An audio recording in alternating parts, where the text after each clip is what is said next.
Experiencing unexpected shutdowns or your iPhone 17 Pro Max not turning on? You're not alone. It's a known issue, often linked to the new T3 chip's battery management and software glitches. First, attempt a force restart. Quickly press and release the volume up button, then the volume down button, and finally hold the side button until the Apple logo appears, about 10 to 15 seconds.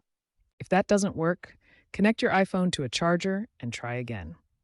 A dying battery can often be the issue. If it still fails, you may need to attempt a DFU, Device Firmware Update Mode recovery, via iTunes Finder. Note, data loss can occur, so only use this when other options have failed.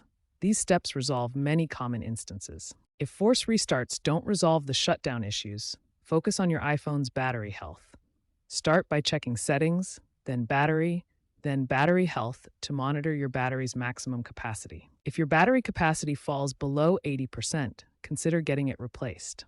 High-demand features like 5G connectivity and 8K video recording can accelerate battery degradation over time.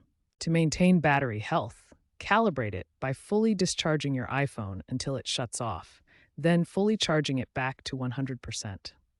Also, avoid exposing your device to extreme temperatures, which can damage the battery. Keep your iOS software updated, as these updates include important bug fixes for power cycling issues. For example, iOS 18.3 reduced such problems by 30%. Additionally, limit aggressive fast charging to help extend your battery's lifespan.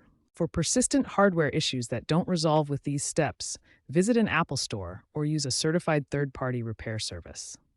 Early adopters may also qualify for free battery replacements under extended warranty due to potential battery defects.